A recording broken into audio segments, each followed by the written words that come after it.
Assalamualaikum warahmatullahi wabarakatuh. Waalaikumsalam warahmatullahi wabarakatuh. Alhamdulillah. Alhamdulillahi wa kafa. Wassalatu wassalamu ala sayyidina Muhammadin al-Mustafa wa ala alihi wa ashabihi ahli sidqi wal wafa. Amma ba'du. Saudara-saudara kaum muslimin rahimakumullah. Sesungguhnya manusia diciptakan oleh Allah Subhanahu wa taala hanya untuk satu tujuan, yaitu melaksanakan ibadah kepada Allah dalam pengertian seluas-luasnya. Ini dijelaskan dalam satu ayat Quran, "Wa ma khalaqtul jinna wal insa illa liya'budun." Dan tidaklah aku ciptakan jin dan manusia melainkan hanya untuk melaksanakan ibadah kepadaku. Selanjutnya, kita hanya bisa melaksanakan ibadah kalau kita melaksanakan toharoh atau bersuci. Dan kita hanya bisa melaksanakan toharoh atau bersuci kalau kita memperhatikan tentang nazafah atau kebersihan. Maka agama Islam sangat memperhatikan tentang kebersihan ini. Bukan saja ia merupakan pokok dari kesehatan, tapi juga dianggap merupakan bagian daripada nilai iman seseorang. Sehingga Nabi mengatakan, "An-nazafatu minal iman." Kebersihan itu adalah bagian daripada iman.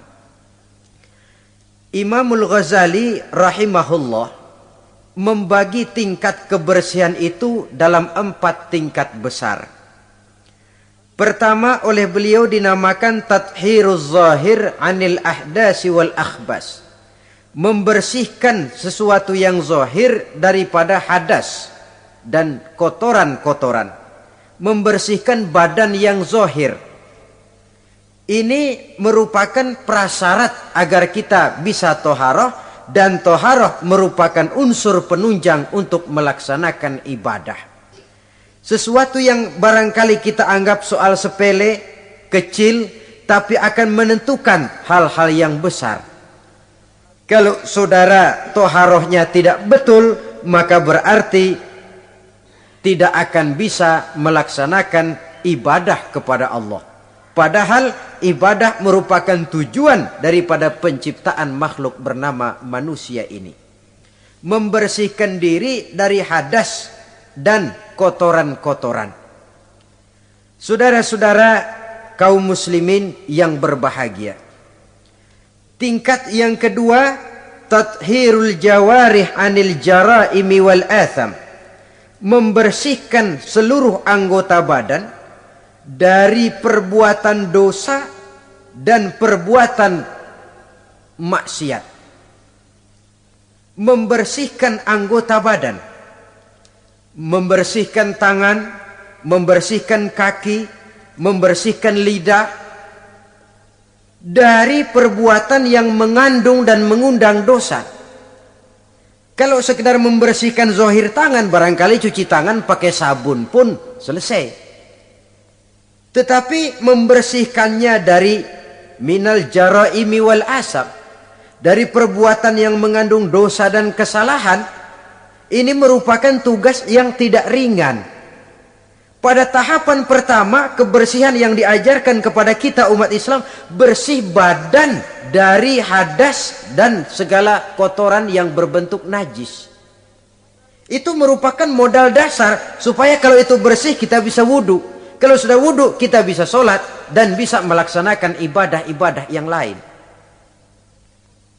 Orang tidak mengerti sistem ekonomi menurut Islam, barangkali di akhirat dia tidak akan disidang Allah, karena itu masuk wajib kifayah. Tapi orang tidak betul membersihkan diri daripada hadas, ini tanggung jawab individu, dan dia akan bertanggung jawab di hadapan Allah. Berangkat dari kebersihan untuk menuju kepada yang maha bersih, yaitu Allah Subhanahu wa ta'ala. Berangkat dari kebersihan menuju ke yang maha bersih, Inilah perjalanan dari kehidupan manusia ini. Oleh karenanya dimulai itu dari pembersihan diri. Dari segala macam kotoran, dari segala macam najis. Dan tidak usah, terutama adik-adik remaja, para pemuda, tidak usah malu mengkaji masalah-masalah agama, memulainya dari hal-hal yang mendasar kalau memang itu terpakai dalam kehidupan kita. Biasanya kalau diajak ngaji fikih bab apa? Hadas besar, hadas kecil lah, itu mah dari dulu. Dari dulu. Ya memang agama itu dari dulu begitu.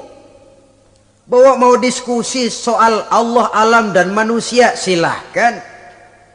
Bahwa mau berfilsafat tentang sistem ekonomi dan kebudayaan menurut Islam, oke. Tetapi hal-hal yang mendasar dan terpakai dalam kehidupan sehari-hari jangan dianggap remeh, karena banyak hal-hal kecil yang kita remehkan pada akhirnya menjelimet jadi urusan besar yang mencelakakan kita. Semuanya, gedung yang paling tinggi pun selalu mulai dari pondasi dan lantai dasar. Tiang yang paling tinggi sekalipun mulainya rendah dulu. Begitulah kehidupan beragama yang besar ini dimulai dari kebersihan. Sampai Imam Ghazali memuat satu hadis dalam kitab Ihya beliau, buniyad dinu 'alan nazafah. Agama ini dibangun di atas kebersihan. Lah, kebersihan apa? Pertama, kebersihan zohir. Jadi badan kita ini bersih dari ketempelan najis, dari ketempelan hadas yang bisa menghalangi kita bersuci.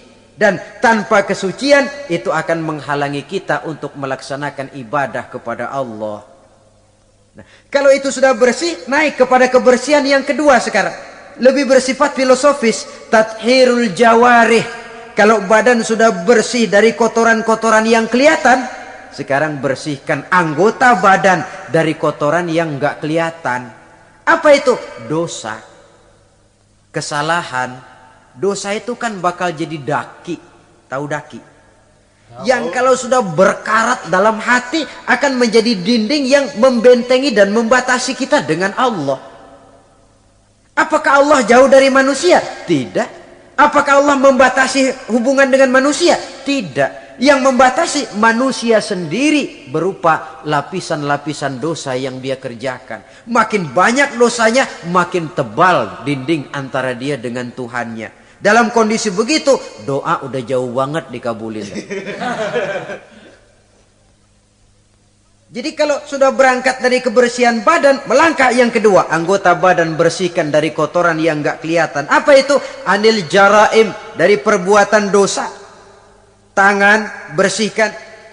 Makanya tidak cuma sekedar lewat itu, lewat wudhu saja kita sudah diajarkan toh. Ketika membasuh dua tangan di awal wudhu, Allahumma inni as'alukal yumna wal barakah wa a'udzubika minasyu'mi wal halakah. Ya Allah, saya mohon kepadamu keberkahan di dua tangan ini ya Allah. Supaya tangan ini dibawa dagang untung, dibawa bertani panen, dibawa ngobyek gol. Tangan yang membawa berkah. Wa a'udzubika minasyu'mi wal halakah. Saya berlindung kepadamu ya Allah, jangan sampai tangan ini membawa bencana dan kesialan dan kerusakan.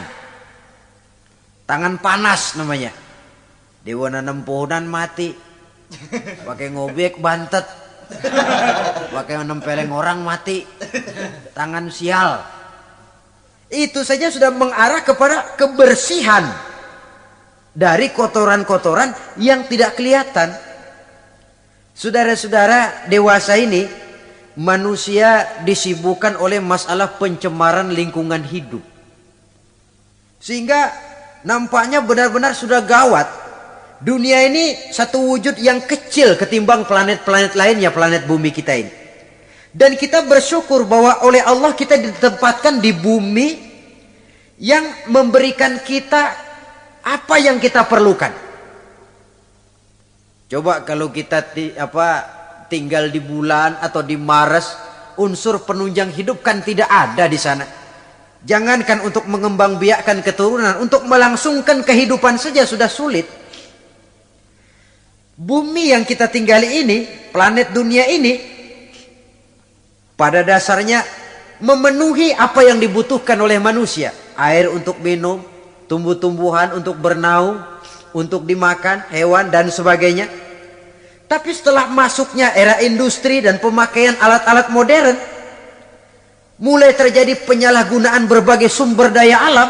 Lalu terjadilah apa yang disebut pencemaran alam. Orang mulai cemas, orang mulai bingung, orang mulai panik bahkan di sebagian tempat. Ini apa ini? Berangkat dari tingkat kesucian yang kedua. Suci anggota badannya dari perbuatan dosa. Saudara hadirin yang saya hormati, hilangnya keseimbangan alam akan merugikan manusia. Dahulu ketika kita menghadapi musim banjir, orang bilang kepada saya, "Banjir Pak." Saya bilang iya. Tapi saya pikir-pikir bukan salah orang kok, salah air. Bukan salah air, saya bilang, salah orang. Salah orang bagaimana Pak? Iya, tempat air ditempatin. Giliran yang punya tempat datang nggak ngerti tempat gue, lo kenapa di sini? Terjadilah yang namanya banjir. Artinya apa ini? Pemanfaatan dan penata kotaannya yang tidak terarah, sehingga menyebabkan hilangnya keseimbangan alam. Bumi tercemar, udara tercemar, air tercemar, tumbuh-tumbuhan tercemar, kemudian hewan ikut kena yang namanya pencemaran. Ini akibat apa? Akibat ulah daripada manusia juga. Apa sih yang menyebabkan orang lalu tidak bisa menahan diri sehingga menimbulkan dampak negatif yang merugikan manusia itu sendiri? Saya lihat pertama sifat rakus, tamak bin serakah. Sifat tamak dan rakus ini kan sering mendorong orang untuk menghalalkan segala macam cara. Dia rela menari di atas mayat orang lain. Dia mau senyum di atas tangisan orang lain. Dia mencari bahagia di atas penderitaan orang lain.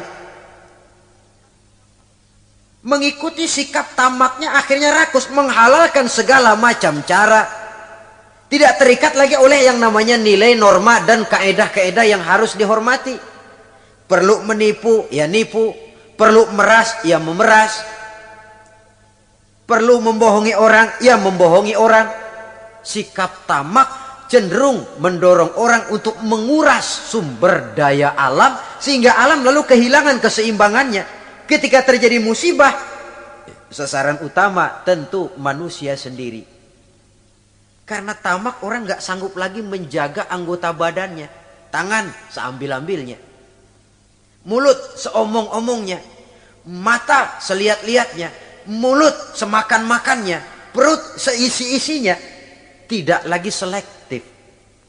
Sedangkan kita orang Islam ini umat yang selektif.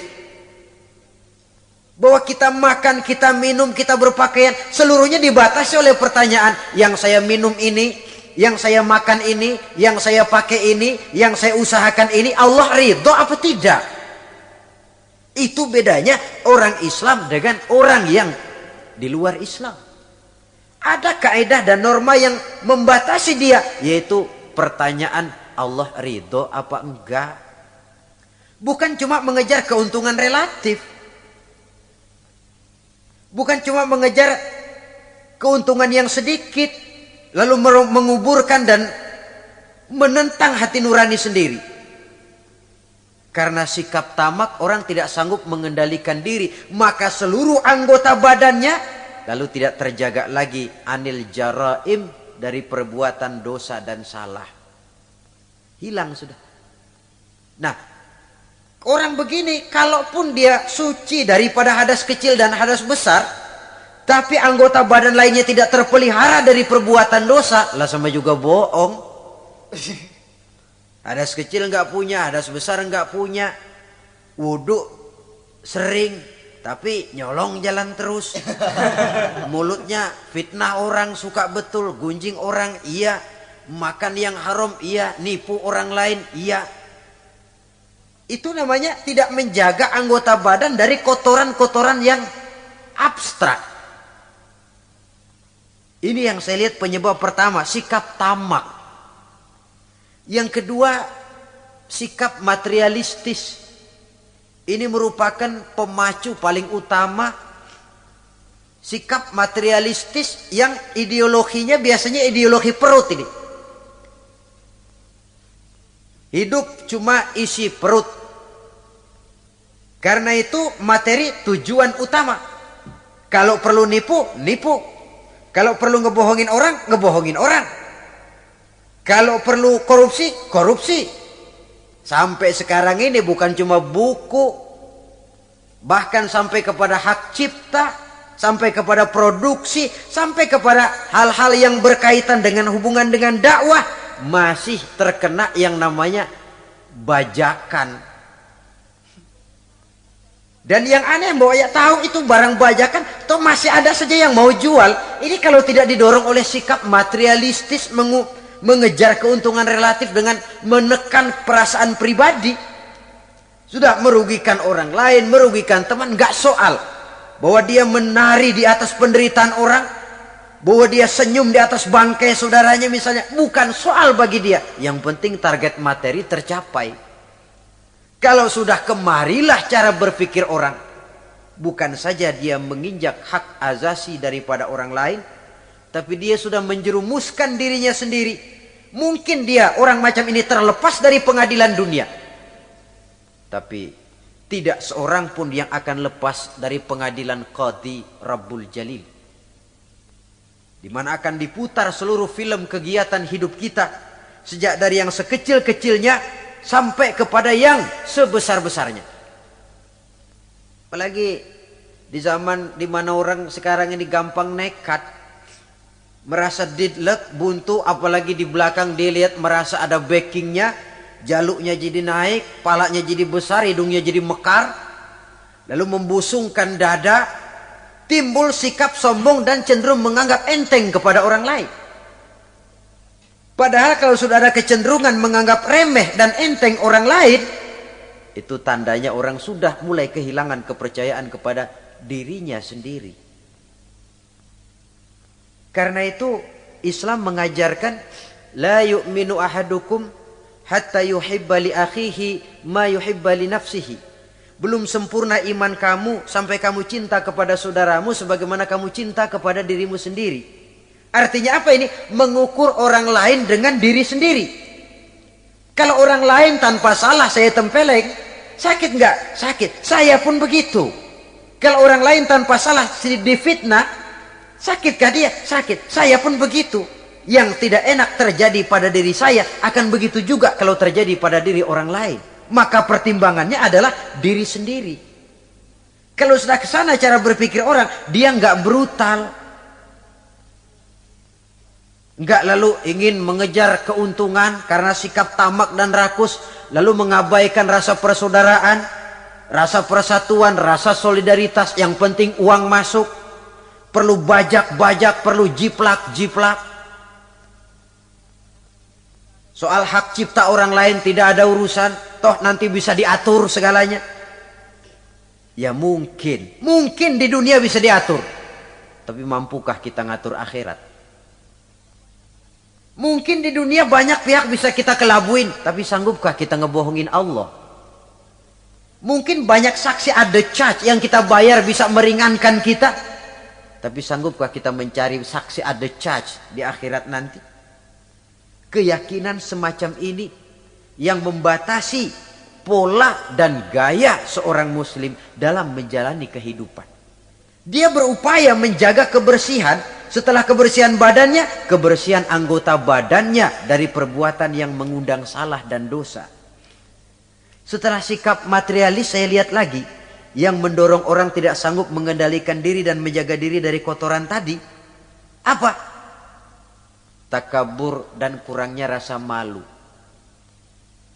Kalau tidak punya rasa malu sama sekali. Ini membudayakan rasa malu zaman sekarang saya anggap penting ini. Di saat nilai bergeser, prinsip orang sekarang sudah prinsip hidup cuek sih. Kenal cuek? Cuek kenal nggak? Sebodoh teing sama orang lain. Malah ada pepatah Arab yang saya lihat banyak dipakai orang sekarang.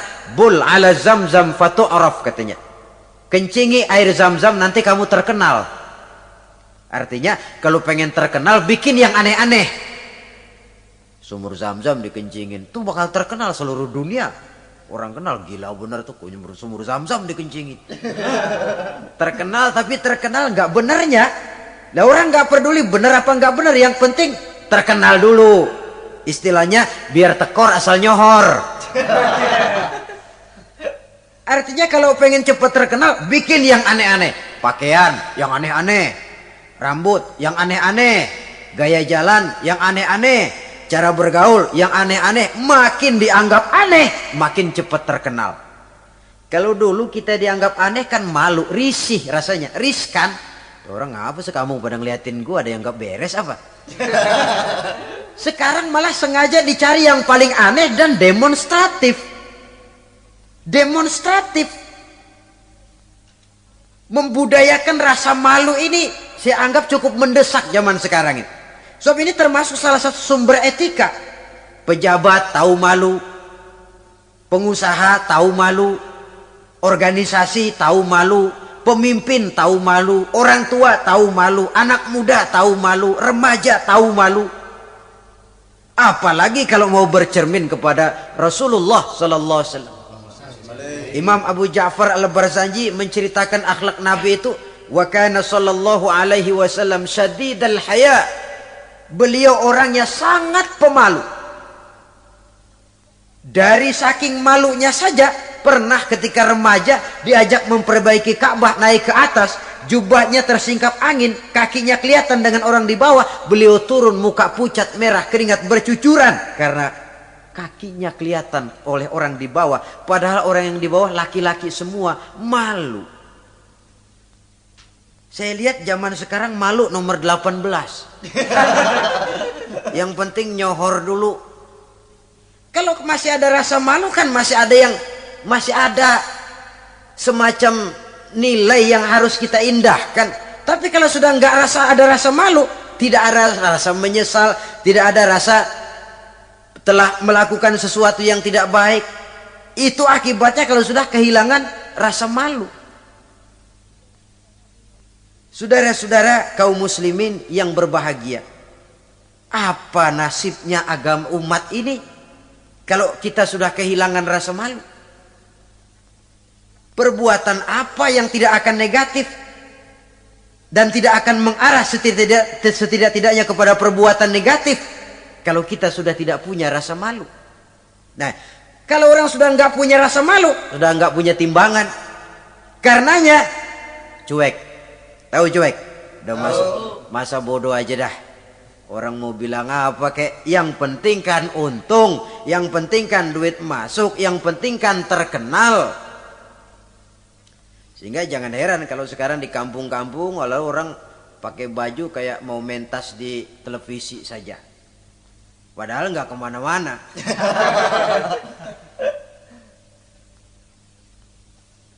Jadi korban daripada yang namanya mode. Memang mode itu nggak bisa namanya mode, siapa yang bisa ngelarang?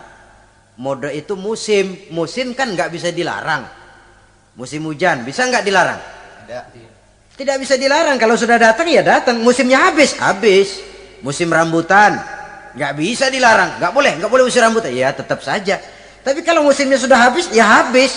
Mode juga begitu, nggak bisa dilarang. Nanti gilirannya habis ya habis saja. Dulu pernah itu anak muda mode ya, bikin celana bawahnya kecil bener, botol aja nggak masuk. Emang lagi mode semuanya celana begitu. Habis musimnya, habis. Raubah lagi ganti mode, bawahnya lebar, cut bray katanya. Jangan botol, monyet masuk. Modelnya habis. Taruhlah musim nggak bisa dilarang, cuma sekurang-kurangnya kalau ada rasa malu kan kita bisa mantesin diri. Ini yang penting. Sehingga halakam ru'un lam ya'rif qadrahu, kata orang. Celaka orang kalau nggak tahu kedudukan harga dirinya. Saya ini siapa, tinggal di mana, bawa gaya macam itu pantas apa enggak? Saya ini dagang, teman saya juga dagang. Kalau dengan cara begini wajar apa enggak? Bagaimana masa depan daripada kekompakan, kesatuan dan persatuan? Dia pencipta, ini pencipta. Kalau saya jiplak hak ciptanya, bagaimana nantinya? Tahu diri, lalu ada ukuran, timbul rasa malu. Nah kalau sudah ke sana, sikap menghormati orang lain, lalu pun timbul karenanya membudayakan rasa malu. Sebab syarat jadi orang kalau punya malu, nggak punya malu kurang syarat jadi orang. Saudara-saudara kaum muslimin yang berbahagia. Nah karena nggak ada rasa malu, anggota badan sudah nggak terkontrol sudah. Dia punya kaki, dia punya tangan, dia punya panca indera lah. Tidak terjaga anil jaraimi wal asam, baik dari kotoran yang zahir maupun kotoran yang batin. Sekarang coba tengok bumi yang kita tinggali ini, yang sekarang konon dilanda oleh pencemaran. Apa unsur penyebabnya? Macam-macam. Pertama,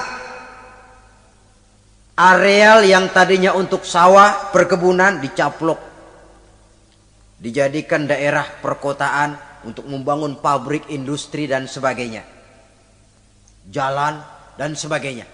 Akibatnya kan hilang keseimbangan. Apalagi kalau penataannya semrawut. Lalu apalagi terjadinya limbah logam, terjadinya radiasi, percobaan nuklir walaupun di bawah tanah. Contoh yang paling dekat sajalah misalnya pabrik batu baterai. Itu kan limbahnya dia buang ke sungai. Lalu sungai itu kan airnya meresap. Kalau tidak dimakan ikan, limbahnya itu ya dihisap oleh tumbuh-tumbuhan. Nah, dari beberapa penyelidikan kemudian ternyata bahwa banyak tumbuh-tumbuhan menyimpan racun dari sebab radiasi tadi. Nah, tumbuhannya atau hewannya nanti dimakan oleh manusia. Akibatnya akan kembali kepada manusia itu sendiri. Belum lagi yang namanya pencemaran udara, pencemaran air.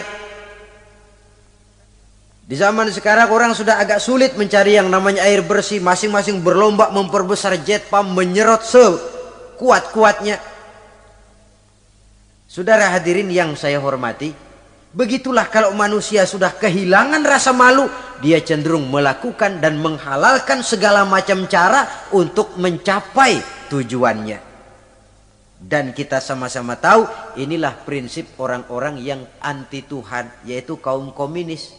Asal tujuan tercapai, cara apapun saja halal. Dan kita tidak diajarkan semacam itu. Tingkat kebersihan yang ketiga, menurut Al-Imamul Ghazali, tathhirul qalbi anil akhlaqil mazmumah. Menjaga kebersihan hati dari akhlak yang tercela. Ini sudah tingkat yang lebih tinggi lagi. Kita tahu bahwa tubuh manusia ini bisa kita ibaratkan seperti kerajaan. Yang menjadi raja adalah hati, sementara seluruh anggota badan cuma sekedar prajurit pelaksana. Itu sebabnya dalam satu hadis dikatakan oleh baginda Nabi, ala inna fil jasadi mudghah, iza salahat salahal jasadu kulluh, wa iza fasadat fasadal jasadu kulluh, ala wahiyal qalbu. Ketahuilah bahwa dalam tubuh manusia ada segumpal daging. Kalau daging itu baik, seluruh tubuh akan menjadi baik. Kalau daging itu rusak, seluruh tubuh akan ikut menjadi rusak. Dan daging itu tidak lain adalah hati. Hati adalah komandan, jenderal. Sementara seluruh anggota badan yang lain merupakan prajurit pelaksana yang hanya patuh kepada komando jenderal. Kaki hanya bergerak kalau hati bilang jalan kau. Tangan hanya bergerak kalau dikomandoi oleh hati. Maka kalau hati baik, seluruh anggota badan akan mengarah kepada yang baik. Tapi kalau hati rusak, anggota badan akan mengarah kepada yang rusak juga. Tapi ini lalu tidak berarti orang harus berpikir terbalik. Kalau begitu, Yang penting hati kita baik kan. Gak sembahyang juga kalau hati udah baik, gak ngapa-ngapa udah. Itu pemikiran yang paling keliru. Karena bagaimanapun kita dalam beragama ini kan punya standar, punya ukuran. Standarnya siapa? Ya baginda Rasulullah. Beliau hatinya orang yang paling baik, tapi tetap sholat.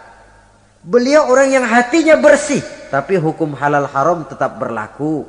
Beliau orang yang hatinya sangat bening, tapi tetap puasa Ramadan dan sebagainya, ibadah-ibadah yang itu standar namanya. Kalau merasa hati sudah bersih, oh biar gua nggak sembahyang juga tapi hati kan bersih. Loh, prinsip itu saja sudah menjelaskan ngeresnya hati. Saudara hadirin yang saya hormati, oleh karena itu membersihkan hati dari akhlak yang tercela ini merupakan tugas utama. Bahkan dijelaskan oleh Imamul Ghazali, penyakit zohir sangat jauh bedanya dengan penyakit hati, penyakit batin. Apa bedanya? Pertama, kalau penyakit zohir biasanya kita yang punya penyakit lebih tahu dari orang lain. Tapi kalau penyakit hati, penyakit batin, biasanya orang lain lebih tahu dari kita yang punya penyakit. Misalnya, kita punya bisul di belakang. Itu penyakit zohir kan? Kita tahu, orang lain nggak tahu. Enak teman datang bercanda, dia tepak aja belakang. Udah melintir-melintir kita. Dia nggak tahu, kita tahu. Penyakit zohir, kita yang punya penyakit lebih tahu dari orang lain. Tapi kalau penyakit hati, penyakit batin, kadang-kadang orang lain lebih tahu, kita yang punya nggak berasa. Misalnya sombong, ya. Kita nggak berasa, kita anggap wajar saja. Orang lain yang nilai, sombong sih kamu.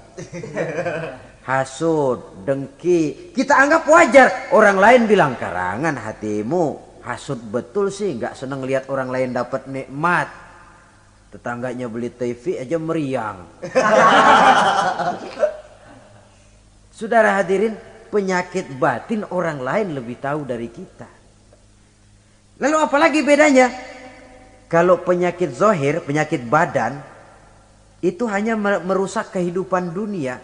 Resikonya paling-paling mati. Tapi penyakit batin tidak hanya merusak kehidupan dunia, ikut juga menghancurkan kehidupan akhirat. Saudara kena penyakit dunia, penyakit zohir ya. Taruhlah kanker misalnya. Taruhlah darah tinggi misalnya. Paling-paling mati, itu saja. Dunia saja.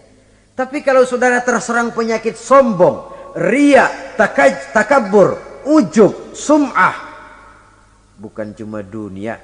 Di akhirat dia akan jadi racun yang menggeragoti amalan kita.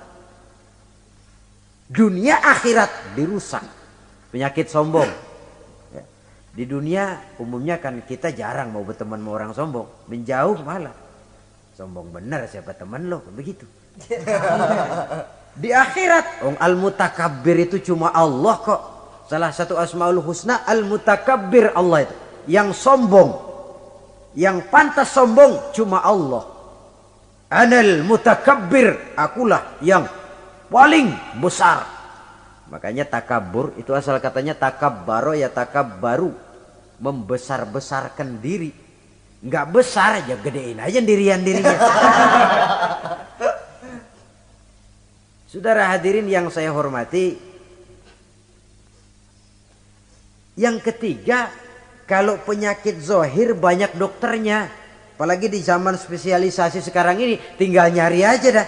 THT, yang kanker, yang tulang, yang jantung, yang macam-macam penyakit, ada dokter spesialisnya. Tapi penyakit batin cuma agama dan kemauan dari orang yang bersangkutan untuk memperbaiki diri. Tanpa itu sulit untuk dirubah. Tanpa dekat dengan agama, tanpa kemauan yang kuat memperbaiki diri, orang sulit terobati dari penyakit-penyakit batin. Makanya kalau para dokter sangat serius melakukan penyelidikan, mencari penangkal obat, penangkal penyakit yang hanya merusak kehidupan dunia, apa kita nggak lebih sungguh-sungguh memusatkan perhatian mengobati penyakit yang kalau diserang penyakitnya bukan cuma dunia, akhirat ikut bangkrut. Itu yang dinamakan dengan penyakit-penyakit batin. Saudara hadirin yang saya hormati, ada lagi di zaman sekarang orang berpikir, yang penting kan percaya saja sama Tuhan. Lalu hati baik, sudah cukup. Loh, kalau memang percaya kepada Tuhan dan hati baik cukup, tidak perlu Allah sampai mengutus 25 Rasul ke alam ini. Sebab tanpa Rasul pun manusia bisa kok kenal Tuhan. Cuma Tuhan yang mana? Yang sebenarnya Tuhan atau cuma yang dipertuhan saja? Yang bukan Tuhan tapi dianggap Tuhan. Tanpa mengutus Rasul mungkin manusia percaya bahwa di luar kekuatannya ada super power yang manusia merasa bergantung ke sana. Lalu menegakkan tata cara peribadatan untuk menghormati sang super power tadi. Tetapi percaya kepada Allah itu kan tidak cukup cuma sekedar percaya saja. Lantas diiringi dengan pelaksanaan ibadah yang sasarannya untuk mencapai bersihnya hati ini. Saudara hadirin yang saya hormati, jadi tingkat yang ketiga kebersihan yang diajarkan, kebersihan hati. Biar badan kita bersih dari hadas kecil, hadas besar, tapi kalau hati kita kotor, ngeres, korengan hatinya. Tidak senang lihat orang lain dapat nikmat. Tidak senang lihat orang lain lebih maju. Takabur, merasa diri paling besar. Ujub, ria, semua yang dikerjakan selalu pengen didengar orang, dilihat orang, to show only. Apa saja sudah supaya dipuji orang, dilihat orang, didengar orang, hilang keikhlasannya. Bersih anggota badannya, tapi kotor hatinya. Ini kontras. Sebaliknya, hatinya bersih, tapi badannya hadas besar nggak kenal, hadas kecil apa lagi. Wah ya, bagaimana bisa berhubungan dengan Allah?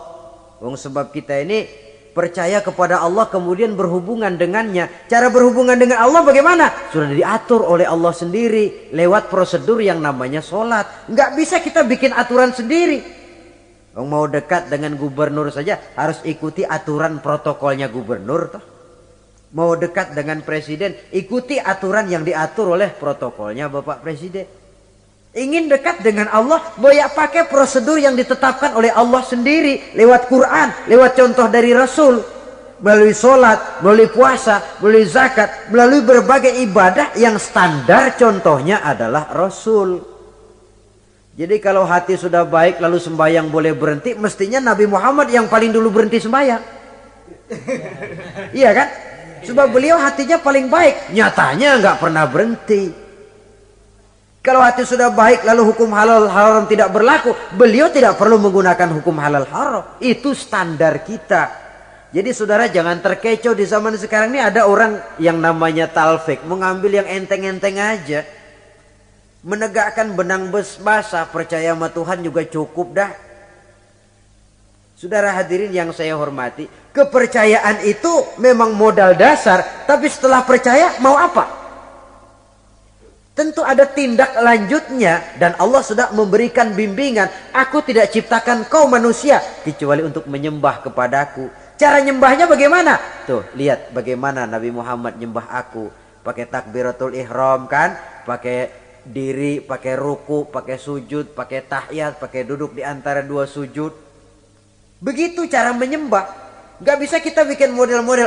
Nyembah Allah kan yang penting hubungan ke Tuhan. Duduk aja dah melongok madep ngulon 2 jam. Itu sih bukan nyembah, itu kesurupan namanya. Saudara hadirin yang saya hormati, tata cara kita melaksanakan ibadah itu sudah diatur sedemikian rupa. Berangkat dari yang bersih menuju kepada yang maha bersih dengan cara yang bersih.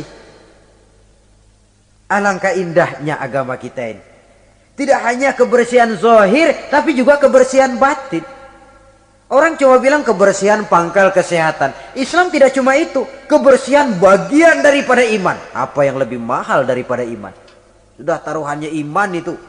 Jadi tandanya orang beriman, ya bersih. Kita kan cuma baru slogan saja gede-gede di depan masjid, tulisan besar-besar. An-nazafatu minal iman. Kebersihan sebagian daripada iman. Tapi kadang kita masuk ke dalamnya, bukan main. Kebersihan yang tidak sesuai dengan temanya. Kadang-kadang di sebagian tempat. Cuma baru slogan besar-besar, tulisan gede-gede. Kebersihan sebagian daripada iman. Tapi kita sendiri dalam realitanya tidak menyadari demikian besar Islam memperhatikan masalah kebersihan ini. Oleh karena itu saudara, yang ketiga ini berat, menjaga kebersihan hati dari akhlak yang tercela. Caranya bagaimana? Menurut tuntunan orang-orang sufi ada 3 jalan. Pertama yang disebut takhalli, yang kedua yang dinamakan tahalli, dan yang ketiga dinamakan tajalli. Beda ha, kha, dan jim.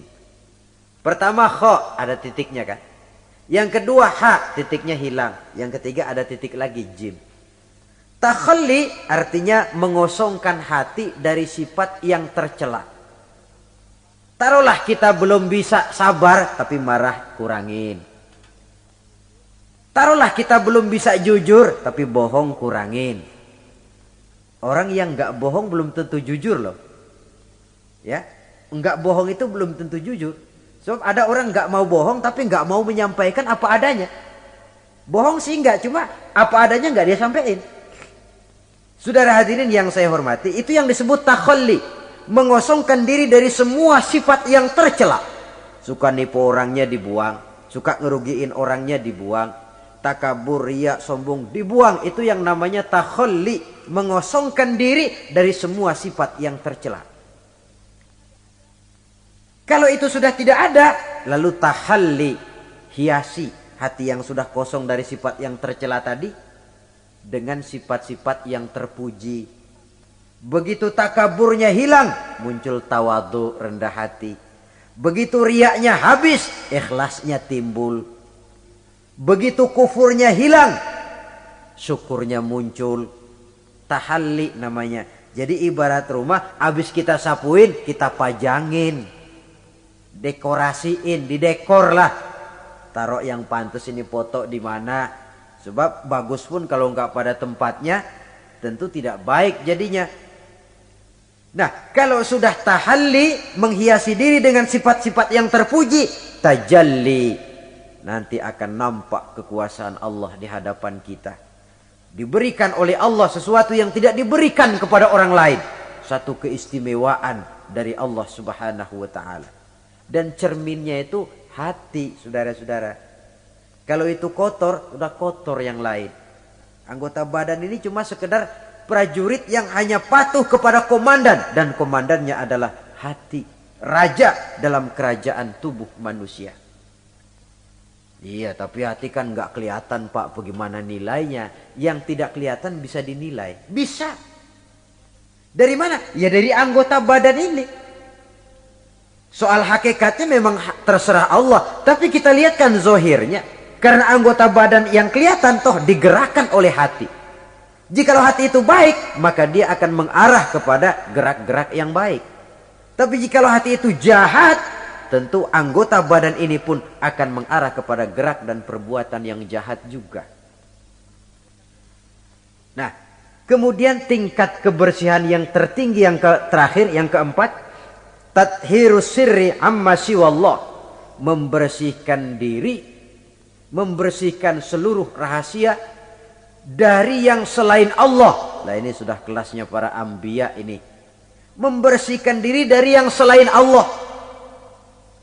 Loh, apa orang kayak begini sudah nggak perlu dunia? Perlu, tapi ala kadarnya, dan dunia dia gunakan penunjang jalan menuju Allah.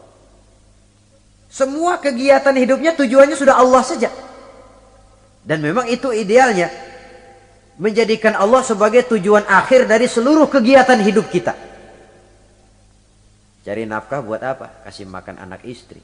Kenapa kasih makan anak istri? Kewajiban. Dari siapa kewajiban? Dari Allah. Itu kan namanya tujuan akhirnya Allah. Walaupun secara zahir kita katakan saya cari nafkah buat anak istri kok.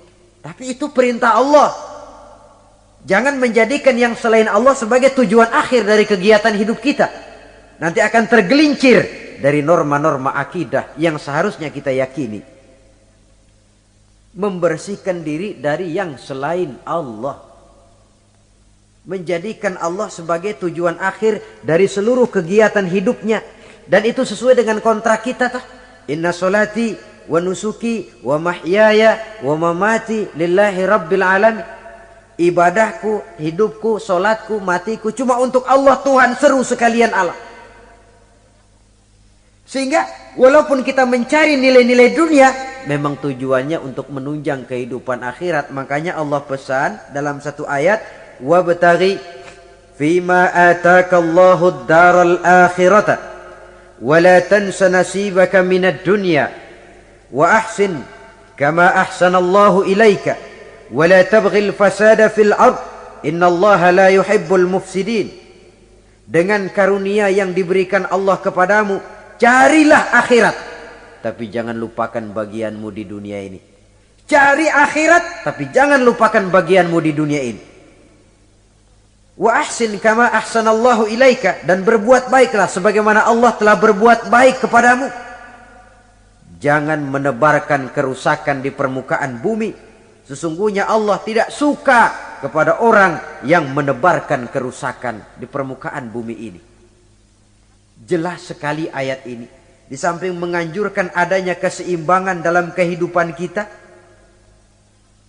tetapi stresnya tetap saja cari akhirat. Namun jangan lupakan bagianmu pada kehidupan di dunia ini. Saudara, apabila 4 fase kebersihan ini kita telusuri, kemudian kita amalkan, pada tahapan pertama berusahalah supaya kita jadi orang yang bersih, baik dari hadas kecil maupun hadas besar. Syukur kalau saudara misalnya sudah biasa hidup, membiasakan mempunyai wudhu dalam hidup ini. Sebab tidak cuma untuk sholat, utamanya memang itu. Tapi mau pergi dagang wudhu dulu, bagus. Mau berangkat kerja wudhu dulu, bagus. Untuk sesuatu yang tujuan yang bersih, harus kita mulai dari sesuatu yang bersih juga. Nah, dari situ kita lalu meningkat, berusaha menjaga kebersihan anggota badan. Berusaha supaya tangan ini jangan mengundang dosa, supaya mata ini jangan mengundang dosa, supaya kaki ini tidak melangkah ke tempat yang bisa membawa dosa, supaya perut ini tidak kemasukan barang yang mengandung dosa. Baru kalau sudah begitu, pada tahapan yang ketiga, hati. Itu sudah klimaksnya. Kalau dia sudah berakar menjadi hati yang bersih dari akhlak yang tercela, itulah nilai kebersihan yang paling ideal di dalam kehidupan kita. Ternyata teori mens sana in corpore sano katanya. Akal yang sehat terdapat pada badan yang sehat. Tidak selamanya benar. Buktinya apa? Wong maling sekarang badannya sehat-sehat kok. Siapa bilang kalau badan sehat lalu akal sehat? Tidak mesti. Katanya akal yang sehat terdapat pada badan yang sehat. Belum tentu juga.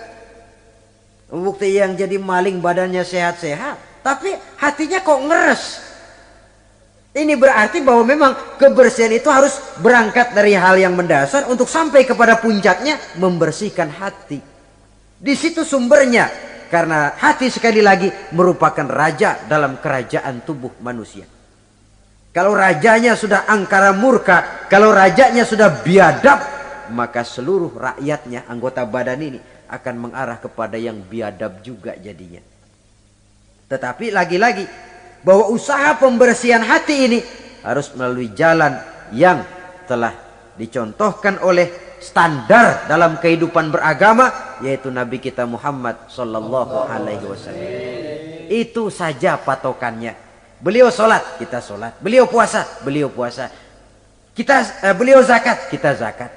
Jadi kalau orang sudah mengaku hatinya sudah bersih, tahu segala apa saja, tapi nggak sholat, wah nggak cocok sama standar, nggak usah diikutin kan gitu toh. Jadi ada barometer. Oh ngakunya Mbah Ano, pinter Ano, tahu keadaan orang. Puasa nggak Ramadan? Kagak, nggak cocok sama standar. Nggak cocok sama standar. Itu saja. Gampang kok kita punya barometer, ada ukuran. Cuma orang sekarang ini gampang dikelecehin sih. Apalagi dia nggak punya standar, udah telap bener dah. Saudara hadirin yang saya hormati, standar dalam kehidupan beragama tidak lain baginda Nabi. Taruhlah kita belum bisa ikut sholat seperti sholatnya beliau. Taruhlah belum bisa sabar seperti sabarnya beliau. Taruhlah belum bisa melaksanakan tahajud seperti tahajudnya beliau. Tetapi yang belum bisa dicontoh seluruhnya kan tidak perlu ditinggal semuanya. Apalagi lalu mencela. Seperti dulu zaman anak-anak ada cerita. Serigala pengen makan buah anggur. Tinggi. Lompat, jatuh lagi. Lompat, jatuh lagi. Nggak bisa tercapai itu anggur. Akhirnya putus asa, kecewa. Kemana-mana dia pergi ngomong sama semua binatang. Anggur pahit, anggur asem. Anggur pahit, anggur asem. Padahal bukan anggur yang pahit. Dia aja yang kagak bisa ngambil. Akan selalu ada di masyarakat tuh manusia yang mentalnya begitu. Dia pengen begitu, nggak bisa, sama yang bisa dia sirikin. Akan selalu ada di masyarakat manusia yang punya mental begitu. Dia pengen begitu, kagak bisa, udah setengah mati, nggak bisa juga. Sama orang yang bisa, wah siriknya bukan main, hasutnya bukan main. Sama serigala tadi. Pengen makan buah anggur udah metik nggak bisa, pidato kemana-mana anggur lah pahit. Emang kemampuannya aja yang nggak sampai ke sana pakai anggur pahit, anggur asem. Orang menghina sesuatu bukan karena sesuatu yang dihina itu jelek, tapi karena dia nggak bisa berbuat begitu. Lalu yang lebih celaka lagi mempengaruhi orang supaya berpendapat begitu kayak serigala tadi. Udah dia kesel sama orang lain dia undang supaya kesel juga sama tuh orang. Kan nggak bener ini, marahan pakai ngebon.